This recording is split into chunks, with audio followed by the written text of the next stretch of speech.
네, 수업 시작했습니다. 안녕하세요. 네, 우리 2기 7주 채점후기랑 보통이랑 최고 답안 볼게요.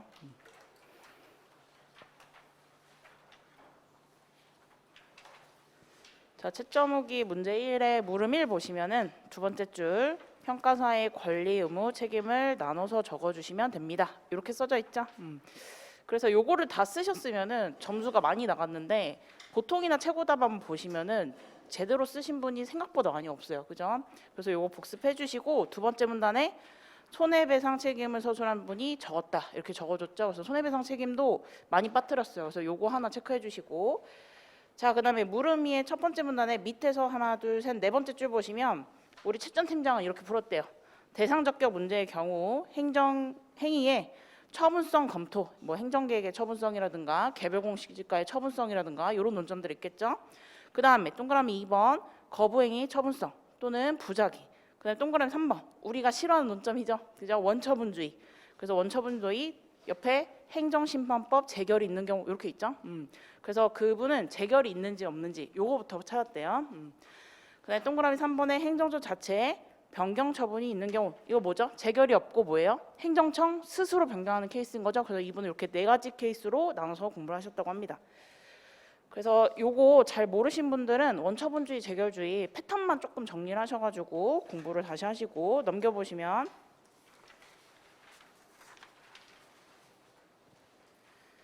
자, 우리 문제 이번에 물음 1 같은 경우에 조합 설립 인가 성질, 법적 성질 우리 기출에 나왔고요. 타시험 기출에서도 여러 번 나왔죠. 그래서 무난하게 잘 적어주시긴 했습니다. 하지만 우리 종전 판례와 최근 판례로 나눠주신 분은 또 많지 않았대요. 그래서 판례 입장을 물론 최신 판례를 그냥 바로 적으셔도 틀린 건 아니지만 과거의 판례, 그 다음에 대비되게 최신의 판례 이렇게 적어주신 분이 점수는 조금 더 높겠죠. 그래서 요거 한번 체크해 주시고 자, 두 번째 문단 같은 경우에는 우리 쟁송의 형태로 들어왔었죠. 쟁송의 형태. 그래서 이제 항고소송으로 제기하는 거는 다 알아요. 우리 출제자 교수님도 알고 채점자도 알고 타시험 수험생도 알고 우리 수험생들도 알고 그런데 쟁송의 형태에서 조금 더 나아가서 어떻게 취소냐 무효냐 요거까지 출제가 될 수 있다. 그래서 요거 한번 체크해 주시고 자, 우리 물음이 같은 경우에는 우리 종전자산평가와 보상평가의 차이점을 검토하는 문제였죠. 이것도 무난하긴 했지만 우리 두 번째 줄 보시면 개발이익 배제 여부 요거 빠뜨리신 분 있대요. 요거 키워드가 됩니다. 그래서 요거 목차 내 답안지에 들어갔는지 안 들어갔는지 요거 한번 확인해 주세요. 자, 그 다음에 넘겨보시면 문제 3번. 자, 문제 3번도 무난하게 잘 적어주시겠는데 특히 두 번째 줄에 직무 뭐죠? 감정평가법 4조. 업무 10조 이런 것들 있죠. 요거 조금 빠뜨리신 분도 있었어요. 그래서 요거 한번 체크해 주시고 뭐 문제 3번은 무난하게 잘 쓰셨습니다. 자, 우리 보통이랑 최고답 한번 볼게요. 자, 우리 보통 답안 보시면 첫 페이지. 자, 이번 글씨랑 형식, 뭐 형태 다 좋습니다. 다 좋아요. 잘 쓰셨는데 안에 세부 내용만 조금만 보충하시면 이분도 바로 최고 답안으로 올라올 정도의 그런 질의 좋은 답안지입니다. 그런데 우리 첫 번째 페이지 보시면은 감정평가사의 법적 지위, 권리, 의무 이렇게 잘 이렇게 포섭을 해주셨는데 하나 빠졌죠? 책임이라는 목차를 하나 더 넣어주셨으면 좋았고 그 다음에 권리에 이분은 뭐 자격 아니면 사무소 개설, 법인을 설립할 수 있는 권리 이런 식으로 목차에다가 어떤 내용을 집어넣으셨어요. 이런 건 되게 좋습니다. 다만 이제 책임에서 손해배상 책임만 조금만 더 넣었으면 더 좋았을 것 같다. 이런 느낌이 들고요. 우리 최고답 한번 볼게요.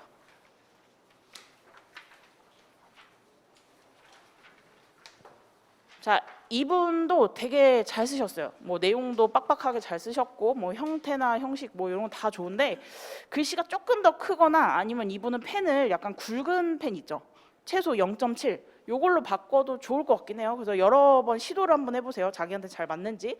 근데 뭐 요것도 괜찮긴 합니다. 조금만 더 좋게 보이려면 글씨를 조금 더 크게 아니면은 펜을 좀 살짝 굵은 거 요거 쓰셨으면 좋겠습니다. 그 다음에 이분 보시면 1쪽에 이분은 권리 같은 경우에 쭉 일자로 나열했죠. 아까 우리 보통 답안부는 내용을 어떻게 방가로 1로 목차했습니다. 그래서 보통 답안 같은 경우에 요거는 되게 좋았고 우리 최고 답안 같은 경우에는 대신 내용을 빡빡하게 해서 한 줄 처리했거든요. 다만 여기에 넘버링을 해서 조금 가독성 좋게 하셨으면 더 좋았을 것 같다는 생각이 듭니다.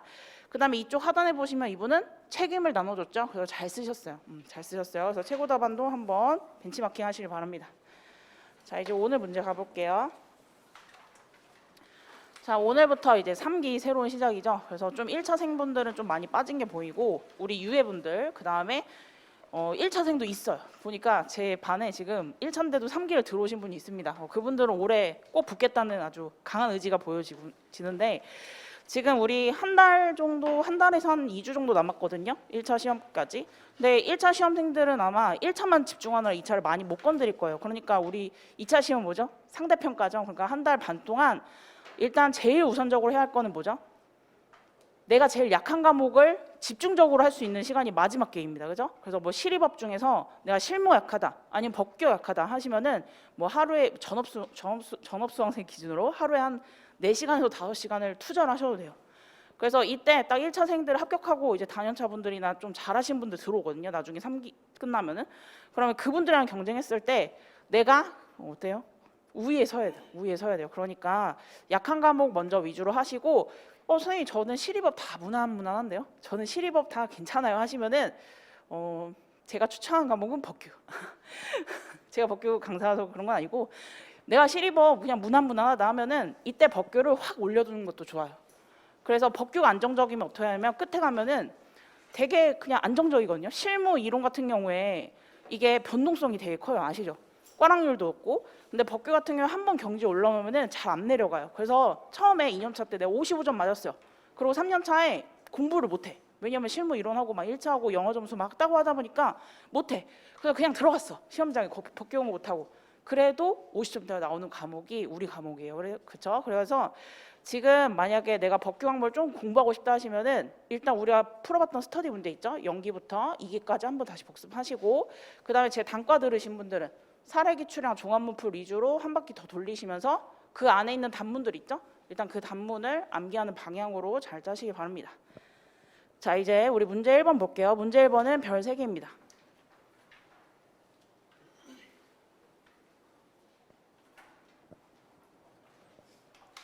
자, 문제 1번에 물음 1, 2, 3, 4를 보시면은 그렇게 어렵다는 느낌은 안 들어요. 그죠? 논점도 다 보이죠?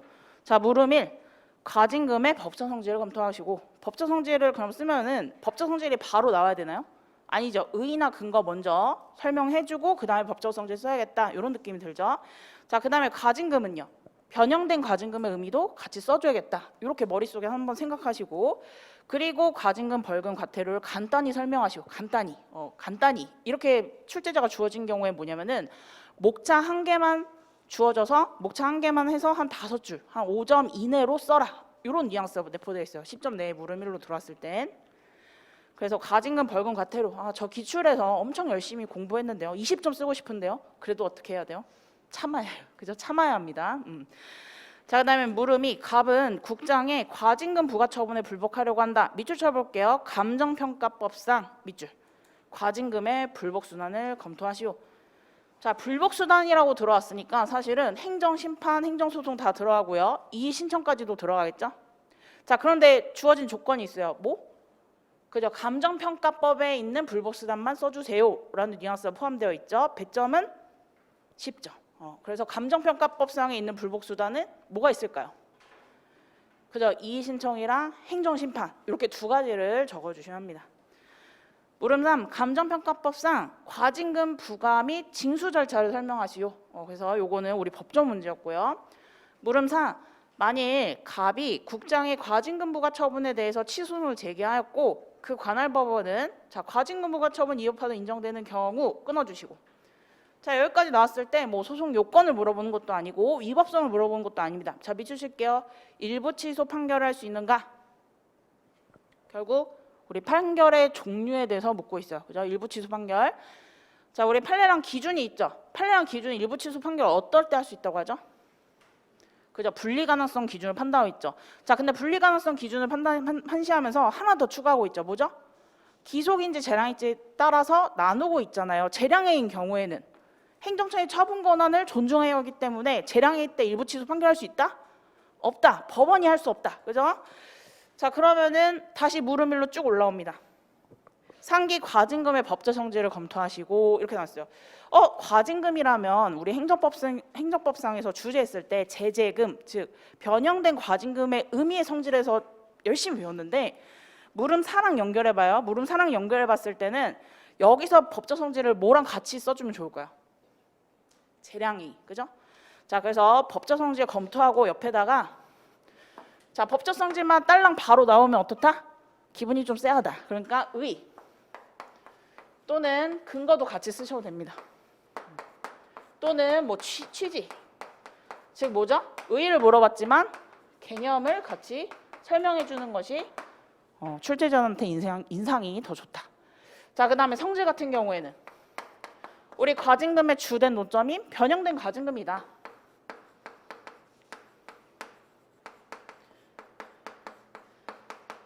요걸 설명해 줘도 되는데 어차피 어죠? 이에 들어가 있죠. 의에 들어가 있죠. 그러니까 변형된 과징금 말고도 자, 과징금에서 법적 성질 쓰라고 했을 때 제일 중요한 건 뭐죠? 자, 밑으로 내려봐요. 물음이의 감정평가법상 과징금의 불복순환을 검토하시오. 즉, 과징금이 뭐인 것을? 그저 처분인 것을. 법적 성질이라고 물어봤으니까 아, 처분성을 뭐예요? 써줘야겠구나. 과징금 처분이에요? 처분이죠. 행정행위죠. 그럼 행정의 종류는? 과징금을 납부하여라. 그저 급부하명을 볼 수 있겠죠? 그래서 처분이다. 그래서 침익적인 처분이다. 이런 거 서술해 주시면 되고, 그리고 우리 물음 사랑 연결에서는 재량행위성을 간단하게 언급해 주시면 됩니다. 그래서 뭐 어렵진 않았을 것 같아요. 물음 1 같은 경우에. 자, 그 다음에 과징금, 벌금, 과태료. 이거 어디서 배웠죠, 우리? 과징금, 벌금, 과태료. 우리 행정법 기본강에서 어디 파트에서 배웠어요? 뭐 행정상 강제 파트, 그죠? 뭐 의무이행 확보수단, 그죠? 실효성 확보수단 파트에서 배웠죠? 그냥 공통점은 사실은 실효성 확보수단이라는 점에 있습니다. 자, 우리 예시사만 잠깐 펴볼게요. 자, 이쪽 보시면은 아까 말씀드린 법정 성질의 첫 번째 줄 급부하명 동글뱅이 하시고요. 두 번째 줄 처분 동글뱅이 하시고, 그 다음에 두 번째 줄에 우리 재량행위, 세 번째 줄에 재량행위 동글뱅이 요게 들어오시면 되고, 자, 간단하게 설명하라고 했으니까 목차를 하나만 잡았습니다. 이 과징금, 벌금, 과태료. 그 다음에 동그라미 1번 과징금, 벌금, 과태료는 밑줄 쳐볼게요. 행정법상 의무 위반에 대한 금정적 제재다. 행정제재금 동글뱅이. 그래서 실효성 확보수단이다. 이렇게 적어주셔도 됩니다. 실효성 확보수단이다. 자, 그 다음에 쭉 내려오시면 이제 궁금하신 게 뭐냐면은 우리 동그라미 3번 볼게요. 동그라미 3번 보시면 벌금은 뭐다? 행정 형벌의 종류로 배웠었죠. 자, 근데 이제 요게 궁금한 거죠. 행정 목적을 직접 침해하는 행위에 밑줄 직접 침해하는 행위.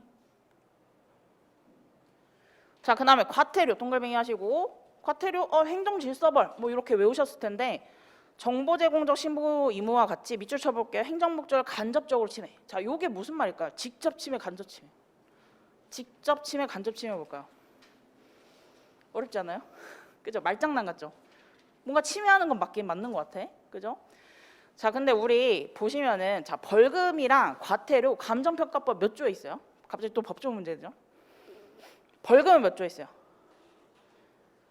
맞아요. 맞췄어요. 49조에서 51조. 그 다음에 우리 그 과태료는 52조. 다였어요. 벌써 지금 법조에 탁탁 나옵니다. 자, 그러면은 그 내용도 보셨나요, 혹시? 벌금이랑 그 과태료 감정평가법상의 안에 있는 뭘 했을 때 뭐 벌금 물고 뭘 했을 때 과태료 물고 이런 것도 내용도 보셨어요? 조문 숫자만 외우는 게 아니라 안에 내용을 한번 보세요. 내용을 보면은 사실은 우리 벌금이라고 되어 있는 거 뭐 그죠? 징역, 벌금. 자, 이거는 행정형벌 종류죠. 행정형벌 종류가 우리 법에는 결국은 징역이나 벌금만 규정되어 있는데 행정형벌 종류가 9가지 이상이 돼요. 뭐가 있죠? 뭐 사형, 그죠? 뭐 징역도 있고, 그 다음에 또 금고, 자격상실, 그죠? 뭐 구류, 뭐 이런 것도 있어요. 자, 그러면은 사형, 그죠? 사형, 징역, 금고 이런 거 딱 들었을 때 느낌이 어때요? 세다, 그죠? 세다 이런 느낌 드세요? 세다. 자, 그 다음에 우리 간접적 침해인 우리 과태료 같은 경우에는 돈을 내면 돼요. 근데 이 돈도 그렇게 많진 않아요. 막 그죠? 경제상 이익을 그렇게 박탈할 정도는 큰 돈은 아니에요, 그죠? 과태료 같은 경우에는. 그리고 과태료 안에 이 내용을 보면은 되게 가벼운 것들이 많습니다. 뭐 거짓 정보를 이렇게 신고를 했다든지 뭐 이런 것들, 즉 우리 행정 목적의 뭐 직접 침해, 간접 침해, 우리 교수님들 학자들은 이렇게 표현하고 있지만 사실은 행정 목적 직접 침해는 사회 법익을 침해했다고 봅니다. 사회 법익, 그죠? 우리가 공통적으로 약속한 사회 법익을. 근데 간접 침해는요? 간접 침해는 행정 목적을 직접 침해하는 게 아니라 장애를 줄 정도의 위험입니다. 이렇게 표현하고 있어요. 장애를 줄 정도의 위험, 약하다를 좀 멋있게 표현하면은 장애를 줄 위험성이 있는 정도, 이렇게 표현하고 있습니다. 선생님 저 이거 몰랐는데요. 저 몰랐어요. 그럼 어떻게 해야 돼요? 시험장이에요. 이게 만약 시험장. 과징금, 벌금, 과태료가 처음 출제되었을 때 이런 분들이 많았어. 모르는데? 어떻게 써야 할까요? 몰라. 이 행정법 공부를 대충 했어요. 그래서 몰라. 그럼 개별법이라도 열심히 했어야지. 그죠? 그럼 만약 몰랐으면은 여기에 벌금, 과태료에 49조 내지 51조라 52조 내용이라도 쓰고 나오셔야 돼요. 그죠? 이렇게라도 쓰셔야 합니다. 그래서 어쨌든 이 물음 1 같은 경우에는 우리 기출된 물음을 조금 변형한 거예요. 그래서 중요한 문제였고, 자, 그 다음에 한 장 넘겨보시면은 이의 신청과 3쪽에 오시면은 양가로의 행정심판 내용이 있어요. 그래서 결국은 우리 42조를 쓰냐 마냐의 문제였습니다. 그래서 우리 감정평가법상 과징금 불복 수단이 나와서 감정평가법상에 있는 수단을 쓰는 게 중점이었고요. 자, 우리 4쪽 오시면은 일반적인 과징금 부과, 승계, 그 다음에 징수, 체납처분 이런 내용들이 쭉 써져 있습니다. 쭉 써져 있어요. 자, 근데 과징금이 감정평가법 말고도 어디에 또 있을까요? 과징금 말고도 과징금이 그러니까 우리 감정평가법 말고도 또 다른 법령에 어디에 기준이 있을까? 근거. 뭐 행정소송법? 심판법? 행정기본법. 자, 행정기본법 잠깐만 펴볼게요. 자, 행정기본법 28조를 피시는데요. 비상법정 기준 18페이지에 있습니다.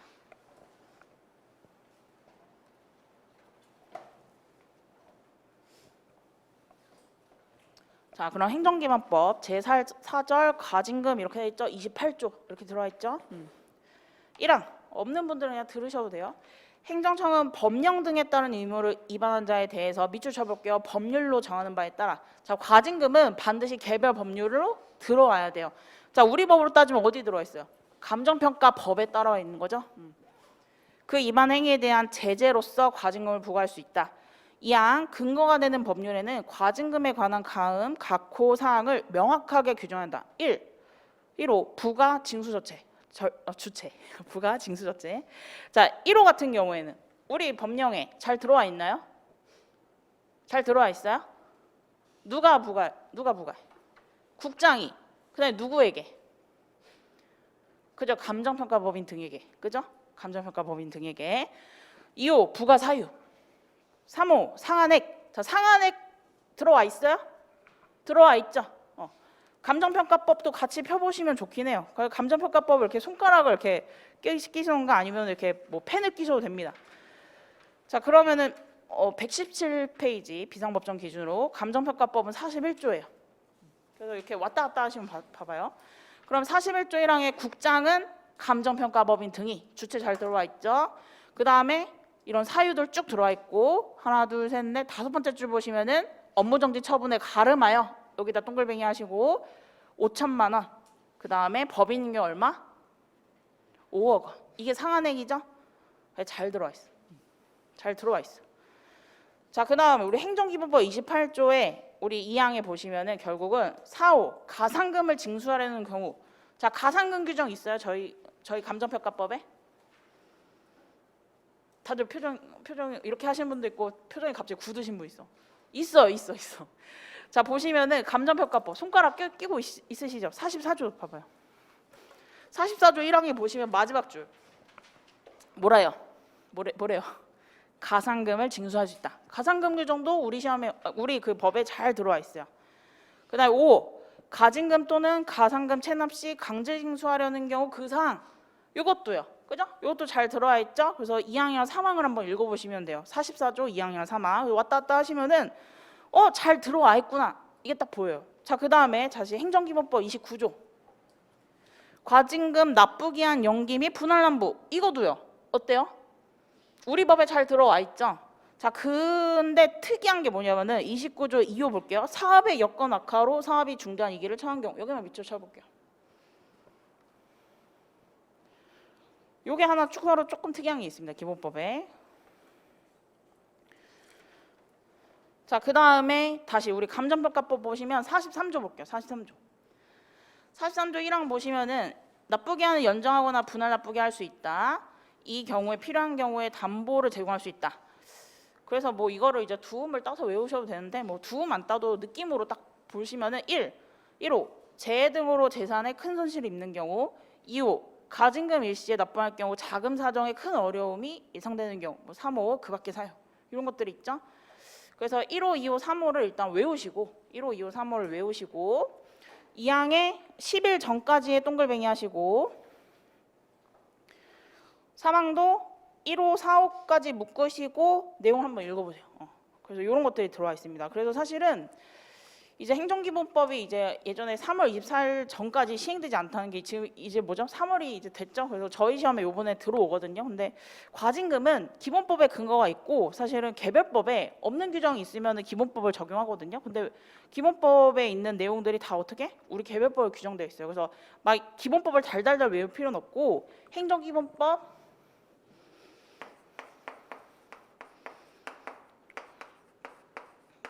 제28조 29조에 그냥 과징금에 관한 규정 정도 있다. 이렇게만 보셔도 돼요. 오늘 보고 이게 끝난 거야.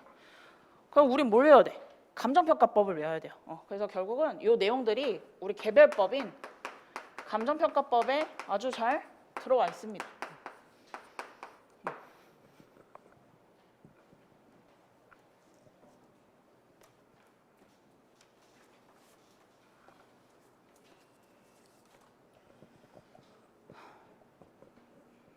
자, 그리고 이제 예시답만 펴볼게요. 예시답안 5쪽.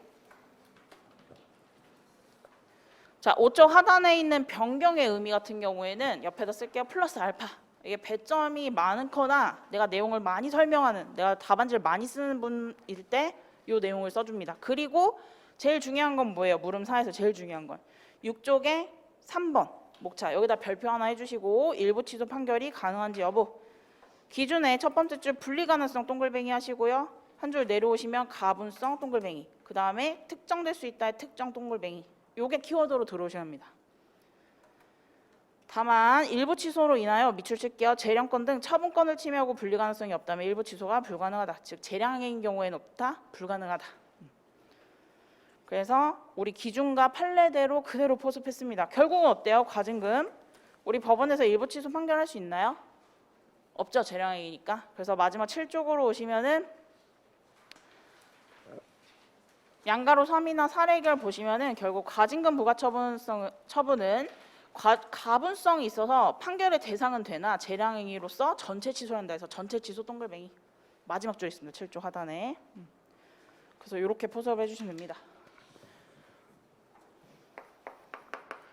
자, 문제 1번은 우리 별 3개고요. 과징금에 대한 내용을 묻고 있죠. 그래서 우리가 요번 3기부터는 개정된 법조문, 그 다음에 요번에 시행되는 기본법 조문들 있죠. 그거 다 정리하면서 갈 거거든요. 어쨌든 근데 기본법이 있긴 있어, 과징금이. 그런데 우리 법에서 어떻게? 자세하게 설명하고 있다. 그래서 이 기본법을 막 달달달 외울 필요 없고 기본법 28조, 29조에 있다.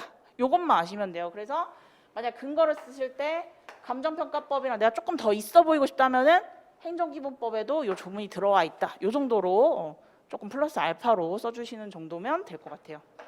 그래서 과징금 잘 정리하시고. 자, 우리 문제 2번 볼게요. 자, 우리 문제 2번은 사실은 그렇게 어렵진 않았어요. 그죠?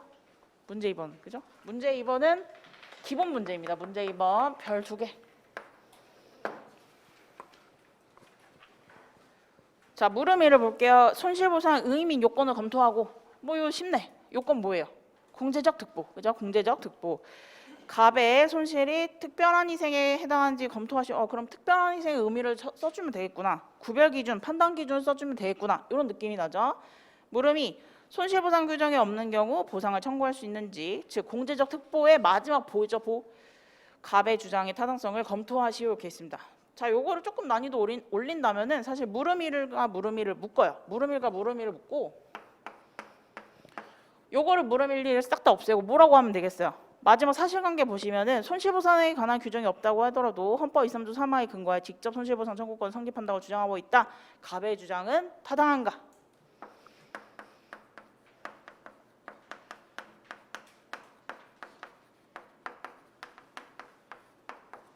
이렇게 물어도 목차는 어떻게 나와야 돼요? 얘랑 똑같이 나와야 되죠. 그죠?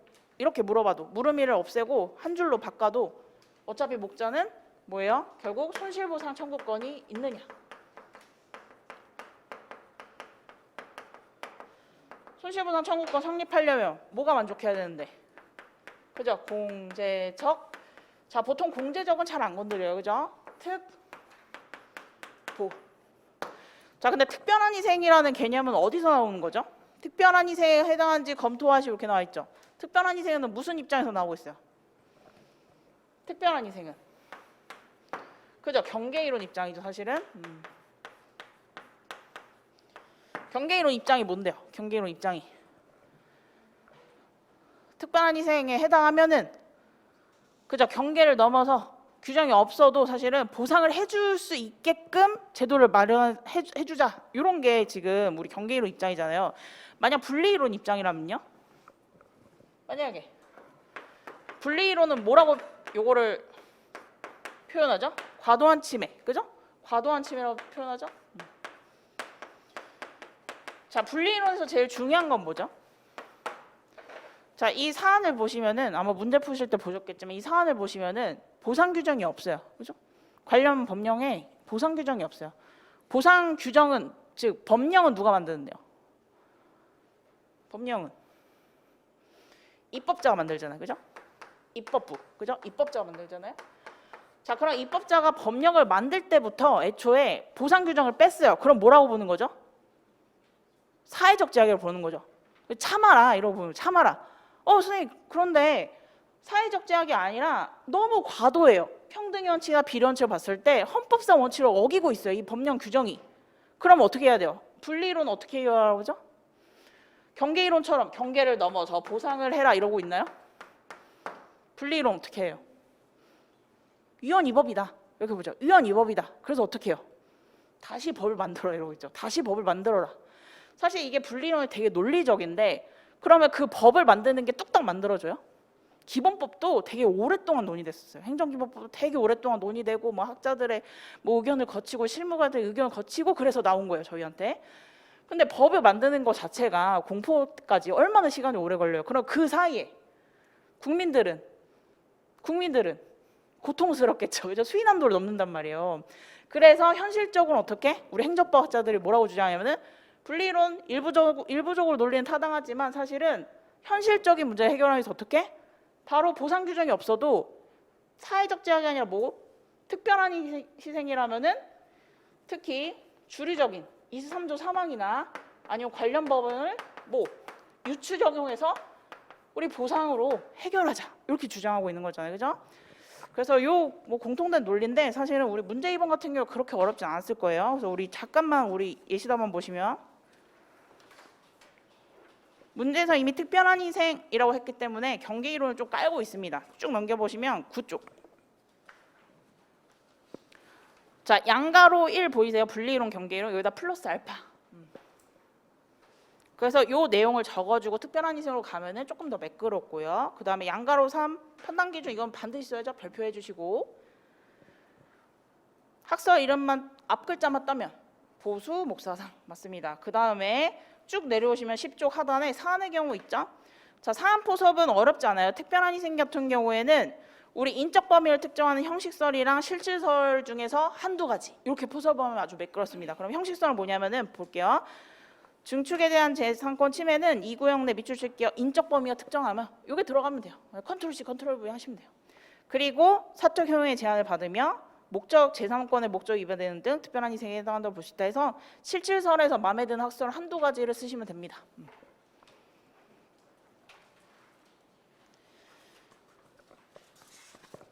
자, 그 다음에 넘겨보시면은 우리 12쪽. 자, 그러면 손실보상 규정이 없는 경우에 일반적으로 직접 효력설과 유추정설, 이게 주류적인 학자들의 입장이잖아요, 그죠? 우리 경계이론에서. 선생님, 그러면은 저 직접 효력설 쓰고 싶어요. 직접 효력설 쓰고 싶어요. 쓰세요. 유추정설 쓰고 싶어요. 유추정설 쓰세요. 그런데 직접이나 유추 같은 경우에 특히 우리 직접 효력설로 제가 지금 예시담을 포섭을 하고 있거든요. 직접 효력설 같은 경우에는 오늘 문제에서 문제 2번에 대한 참조 조문 있었나요? 없었죠. 참조가 없는 경우에는 그냥 직접 효력설로 가시고, 혹시 문제 2번에 뭐 관련 뭐 가칭 무슨 법령 뭐 이렇게 법정이 들어왔다면은 거기서 유추 적용할 내용이 있다면은 유추 적용설로 포섭을 하세요. 그렇게 좀 생각하시면 조금 편하실 거예요. 그래서 우리 문제 2번 같은 경우에는 무난한 문제였습니다. 자, 그다음에 이제 문제 3번. 자꾸 도정법 내서 죄송하긴 한데 그래도 우리 시험에서 최근까지 꾸준히 출제되고 있기 때문에 좀 건드릴 논점은 건드려야 돼요. 자, 문제 3번 어려웠나요? 문제 3번 우리 도정법 관련해서 재결 신청 청구. 대답이 없는 거 보니까 너무 쉬웠죠, 그죠? 자, 문제 3번도 나올 만한 논점이다. 일단 별 2개 해주시고. 자, 우리 도정법의 제일 중요한 절차가 뭐가 있죠? 딱 3가지만 골라라 하면은, 그죠? 조사관.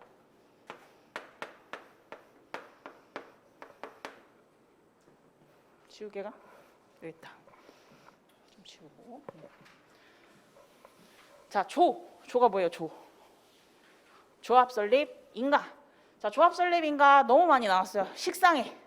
그래서 뭐 항고 소송에도 쟁송 형태로 변환한다든가 이런 문제 출제할 수 있지만 요즘에는 자꾸 뒤로 밀리고 있어요. 문제들이 출제 경향 트렌드가. 사는 뭐예요? 사업 시행 계획인가. 그다음에 관은 관리 처분 계획인가. 자, 사업 시행 계획인가가 나옵니다. 그럼 뭘 해야 되죠? 사업 시행 계획인가 나옵니다. 사업 시행 계획이 뭐예요? 나에게 청사진을 보여준다 이렇게 생각하시면 돼요. 내가 재개발이나 재건축의 조합원이에요. 그럼 나한테 청사진을 보여준다. 무슨 청사진? 앞으로 여기는 헌 아파트 부시고, 아니면 여기 헌 빌라 부시고, 헌 단독주택 부시고 새 집 지어줄게. 근데 새 집은 레미안으로 우리가 골랐어. 아니면 뭐 마음에 드는 거 있어? 또 다른 거? 뭐 자이로 골랐어. 뭐 이런 거 있죠. 서밋으로 골랐어. 뭐 이런 거 있죠. 앞으로, 그리고 우리는 지금 10층밖에 낮은 아파트인데 앞으로 23층 지어줄게. 아니면 35층 지어줄게. 이런 걸 다 보여주는 거야. 그러면은 그 구역에 있는 사람들이 어떻게 했어요? 좋아요? 옛날엔 좋았지. 근데 요즘에는 좀 이따 뒤에 가서 했지만 어쨌든 좋아서 빠지려는 사람들도 많습니다. 어쨌든 자, 그럼 사업시행계획인가 나오면은 우리가 청사진을 보여줘. 그럼 어떻게 하면 여기서 이 청사진을 보여주고 분양 신청을 받습니다. 그 분양 신청 들어가면 뭐예요? 조합원 되겠다는 거예요. 이 사업에 참가하겠다. 오케이. 난 레미 아파트 들어가겠다. 오케이. 이거죠. 근데 분양 신청을 안 할 수도 있겠죠. 나는 지금 당장 현금이 필요하다. 이 고금리 시대에 무슨 아파트냐. 그냥 나는 일괄로 돈 받아서 나갈래. 이러신 분들도 있을 거 아니에요. 그죠? 그래서 옛날에는 어떻게 하면 이 사업의 조합원이 될 수 있는가. 이게 제일 중점이었거든요. 그 사업 구역에 있는 사람들이. 근데 요즘 어떻다? 어떻게 하면 내가 나갈 수 있느냐. 그것도 최대한 돈을 엄청 많이 받고. 이게 지금 이제 중점인 거죠. 그래서 어떻게 이렇게 경기가 이렇게 급격하게 그죠 변했죠. 어쨌든 그러니까 조사관인데 분양 신청을 받아요. 그럼 이거는 조합에 따라서 분양 신청 기간 다 다릅니다. 자, 관리 처분계 인가는 뭐죠? 그러면은 여기서 조합에 대한 분담금들 있죠. 비용. 그다음에 우리가 앞으로 뭐 레미안 아파트 지어서 나머지는 일반 분양하고 그럼 수익 같은 내용들이 나오죠. 그럼 관리 처분은 수익과 비용에 대한 계획입니다. 그죠? 관리 처분은 수익과 비용 같은 계획이에요. 그래서 결국은 우리 조사관으로 나가는데, 자, 오늘은 우리 참조조문 잠깐만 볼게요. 우리 문제지 있죠, 문제지.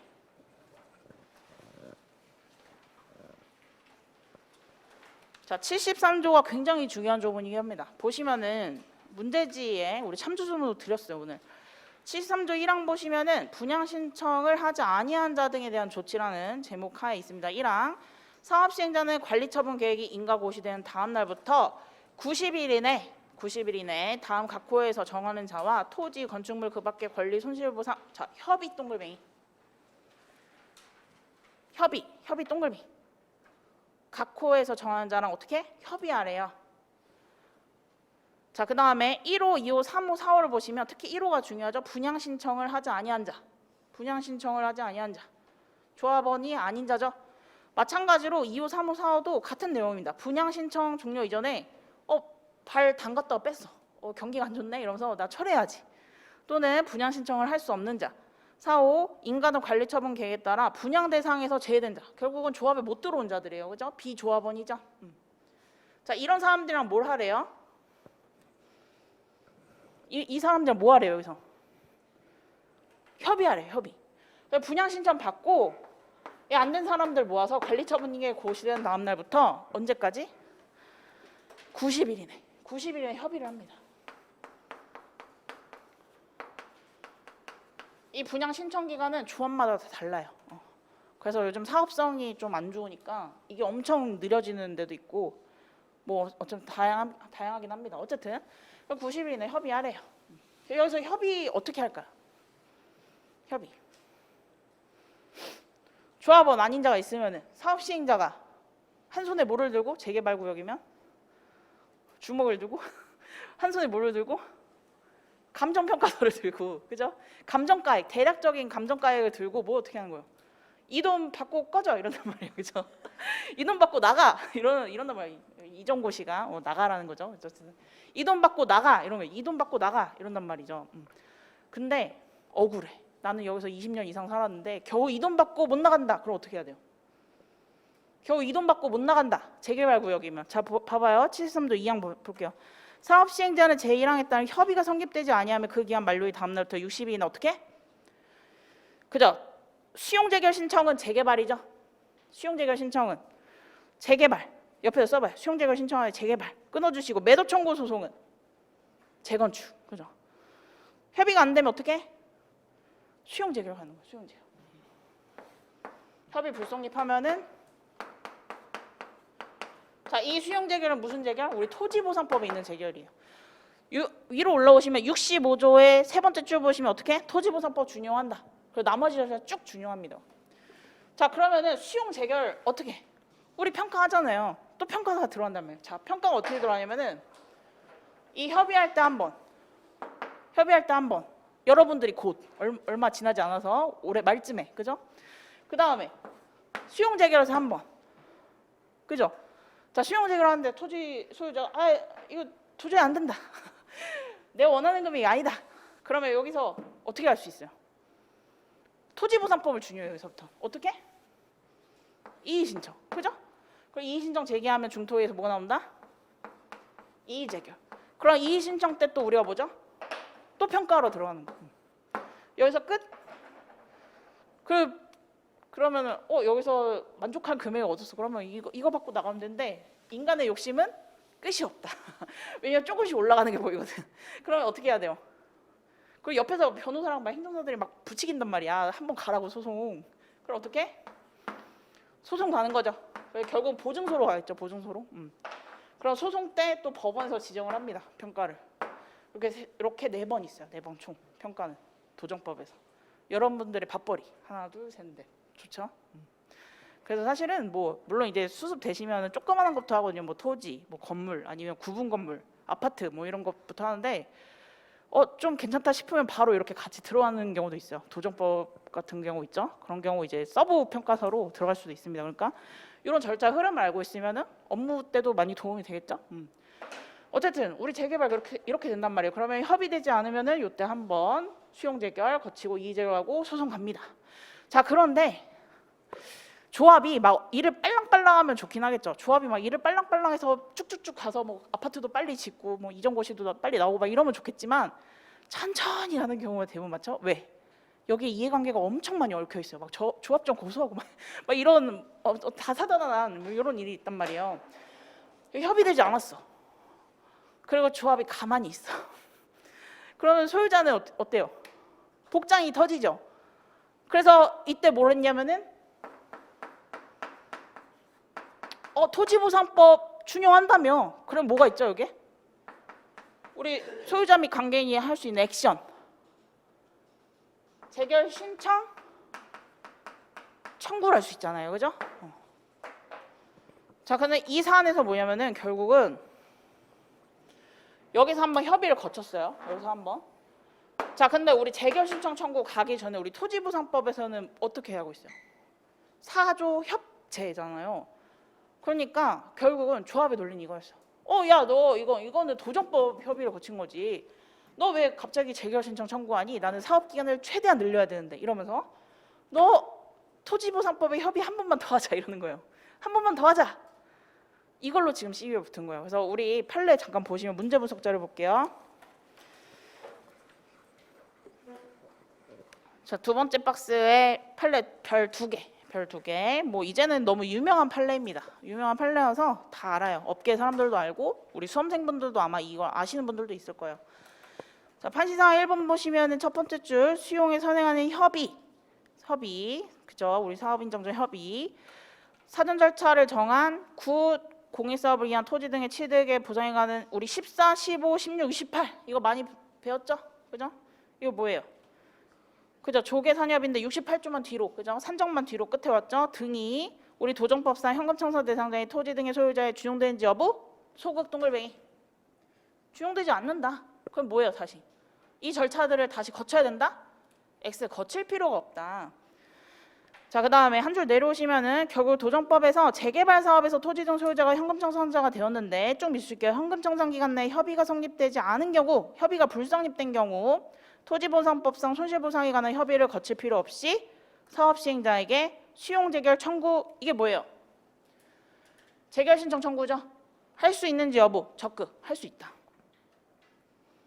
할 수 있다. 판시상 2번 한번 읽어보세요. 나중에. 그리고 한 장 넘겨보세요. 5쪽의 두 번째 문단. 두 번째 문단 쭉 미줄게요. 토지보상법 14, 15, 16, 68조는 등은 우리 공익사업을 위한 수용에 의한 선행하는 협의 및 그 사전 절차를 정하고 있는데 미줄게요.